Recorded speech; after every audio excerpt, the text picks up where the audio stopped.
Hello. I have something to say. I don't know who wants to hear it, but what I want to say is if Steve can release his history, and I can release it because he asked me to, and then I should be able to release my history of being ugly, of being whatever other hard times I had, and start fresh. Plan and ban. Because the plan is that you will ban and together and be forever reunited in simplicity. So we all need to get rid of our history as a reactionary point of view. And we need to begin to interact with each other in a new way that would say that we are not beholden to the old issues that would cause us to say that we could not play together because we've had so much karmic debt that it kept interfering with our progress, you see. So the way that it will be is that we will come to see that the old energies of the past histories will fade away because we will be like children who come to the new nation under God in order to be freed from the old story and renewed to begin again. So it's sort of like a rebirth that every time people are born into the world, they begin again, as in um, a release from sin, we should say, release from the mistakes of the past. So people begin again every time they're born, and they get another chance, another opportunity. But of course, the problem is they're still tied to that karmic wheel, and they go round and round and round. And so in the new nation under God, we're here to say that we've explored all those old karmic issues, and we have arrived at I'm just saying this as I think it up. So we have explored all those old karmic issues and we've released them because there's no reason to hold on to them anymore. There's just no reason to hold on to them anymore because we've completed our journey there. We've completed our journey through the karmic experience. And now we're ready to begin anew. And it doesn't have to be a continuing karmic experience because the wheel has stopped. The wheel has stopped. And you've gotten off it. Once you've gotten off the wheel has stopped. And it doesn't matter what other people do because you're no longer in that reference frame. You don't have that frame of reference anymore because you just accept that you're beginning anew. And because there's no trust on good and evil, there's no karma because there's nothing to regret. It's not a game of shame and blame. It is a new state of being. It's the evolution of humanity. So that they can't continue to, You can't continue to exist in that frame of reference. This is the point at which humanity enters into a new reality. And the new reality is there is no good and evil. There is only the Trinity, which is love, the lover, and the beloved, and they are indivisible. And therefore, all that energy from the past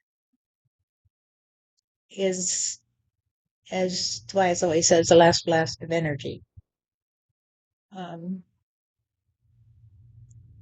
That kind of explodes everything into smithereens. So that whole social structure that was based on the golden idol, escaping your destiny, all that stuff is over. It's just over because it's over. Once you take away the belief in good and evil, once you take away the idea that you're the God of the universe, that you're smarter than God, that you can tell God what to do, then you accept the fact that God is a part of you and you're a part of God. And you can just talk it through. And God will talk with you and help you. And you will help God. And you'll help each other and the world. And so it becomes a cooperative thing. And man, I mean, I can't even imagine why people would have thought evolution was the result of competition for food. I just can't even imagine why they would think that. It seems so strange. And I guess that's the way that it will be for the children that are raised in the new nation. They will say, well, of course it was cooperation is the idea of evolution. We cooperate with each other. We don't compete with each other. That's ridiculous. And so to them, it will probably seem extremely strange that people would fight each other, that they would even use language such as being used by the Democrats today, that we need to fight, need to fight this battle to save the USA. It's that old competition fighting rhetoric. And so I'm thinking that for the children of the new nation, this will just seem so strange to them that people would rely on those concepts, those ideas, or even that, you had to compete to be the golden idol.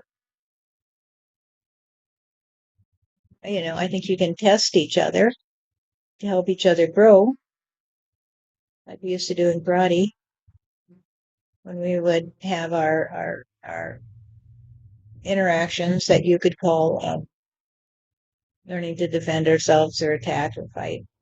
It was really all about testing each other to increase your reaction time, decrease your reaction time actually, to become more um, capable.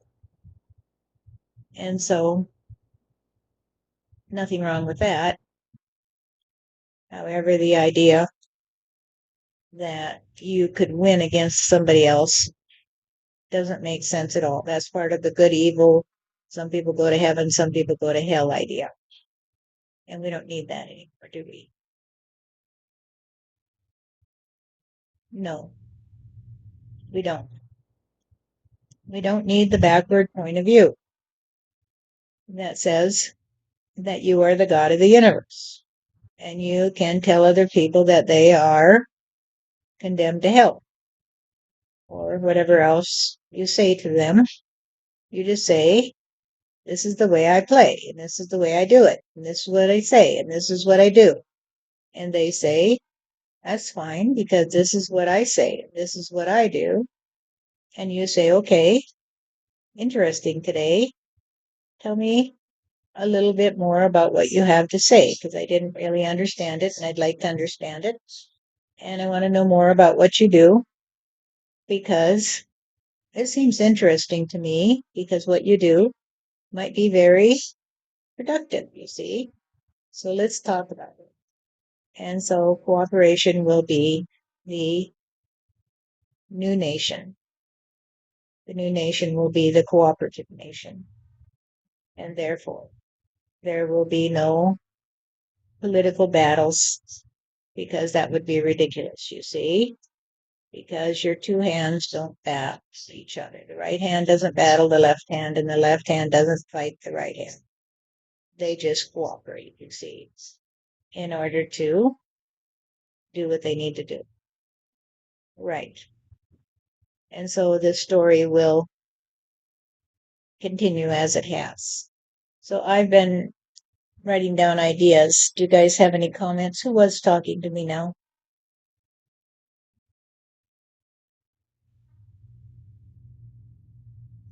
Tobias. Well, do you have ideas about what I am doing? And I'm writing out a draft of the new. Shall I read what I have to you? Yes. Okay, this is what I have.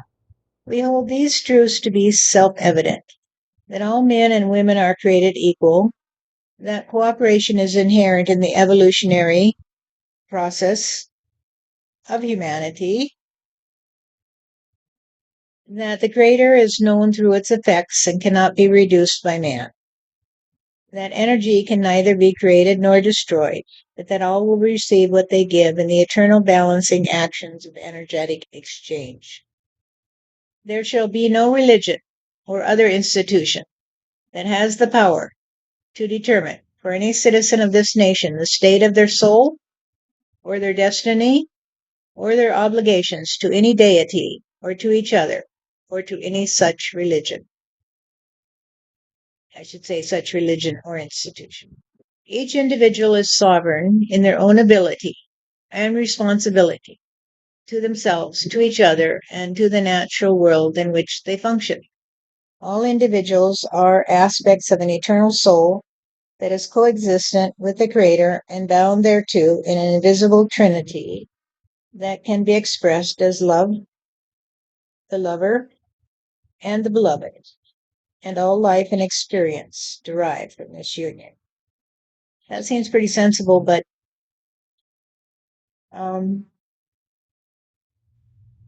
there could be what if you had an institution you needed everybody to cooperate on certain things, like traffic signals and, traffic and whether there would be taxes or not, I don't know, because we would not be a monetary system, right? No. So taxes would not be an issue. People would cooperate to do what needed to be done because they would want to receive what they give. So they would understand this from the time they were children, that everyone cooperates for the betterment of all, because you will receive from others what you need.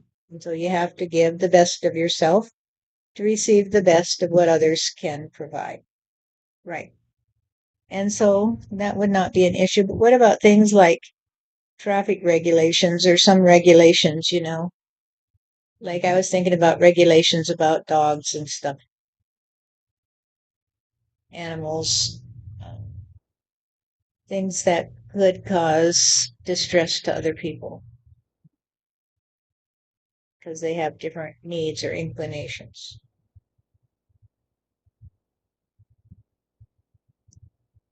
Put this into that section.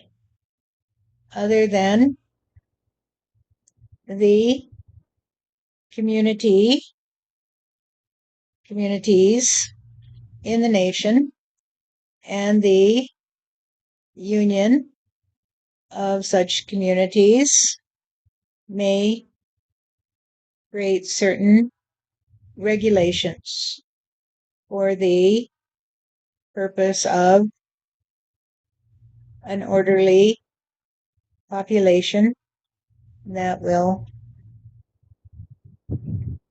inure to the benefit of all without restraining any individual from choosing to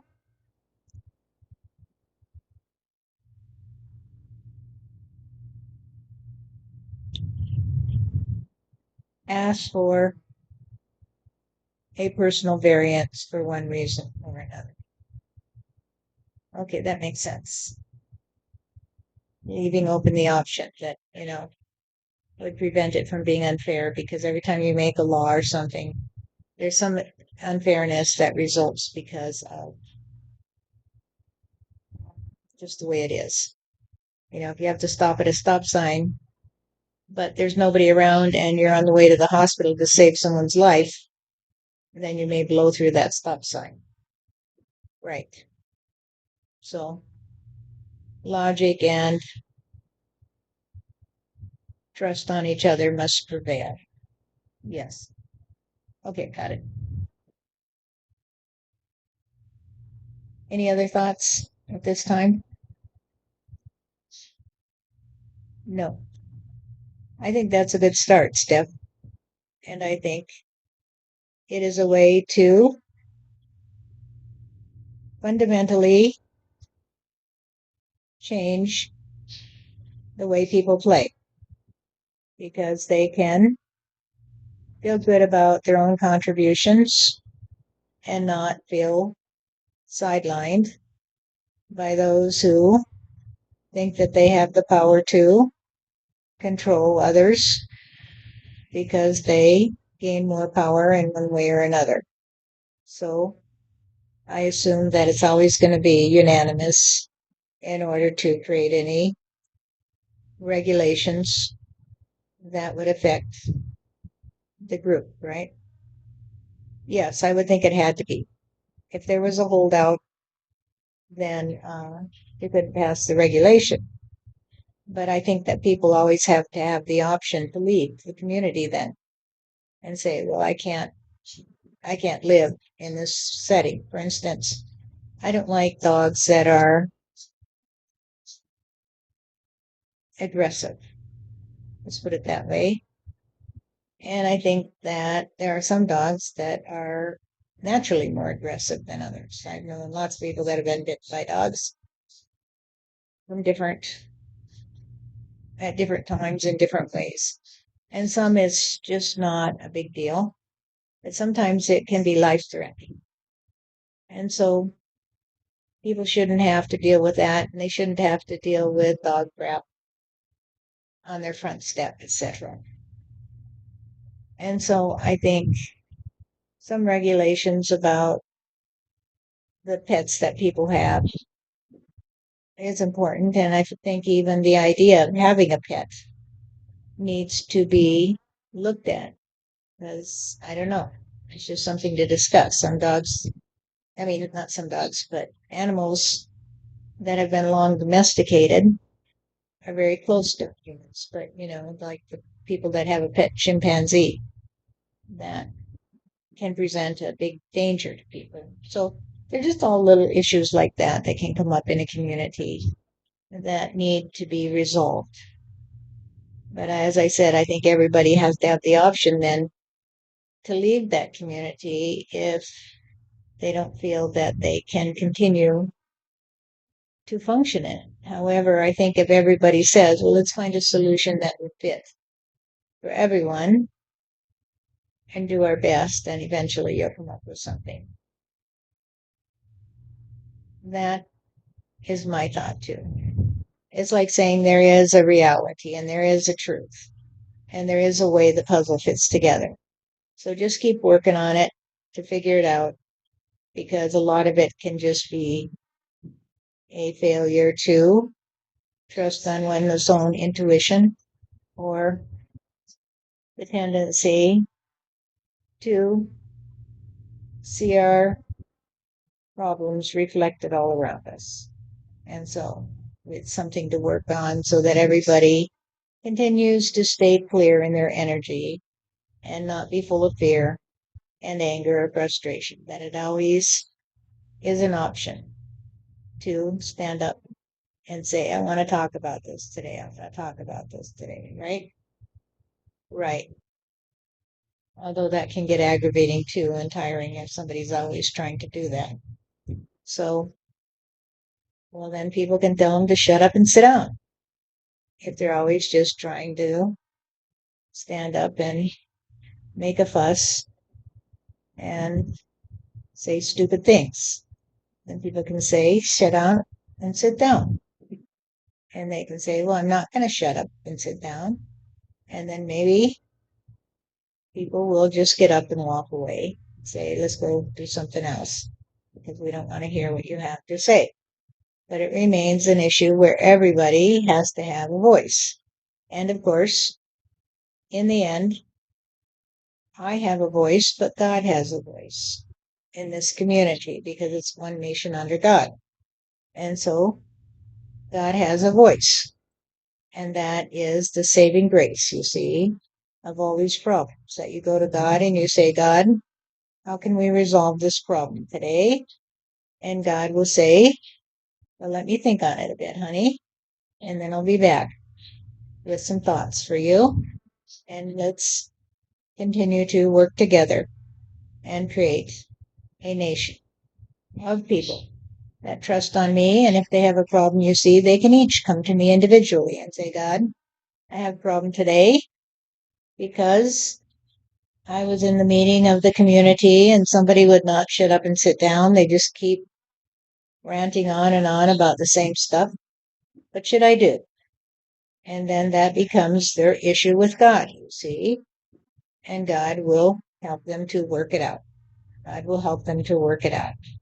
And the person who always wants to get up and talk and cause problems for others might say, well, God, all I want to do is tell them what I think and the issues that are going on with me because I feel kind of bad, you see, about this or that. And God would say, well, why do you feel bad, honey? Let's talk about that. And so you could take a lot of your issues to God and not try to pour hot oil on the fire just because you are afraid to trust on God today. Right. Okay. Thank you, Tobias, very much. You're welcome, dears.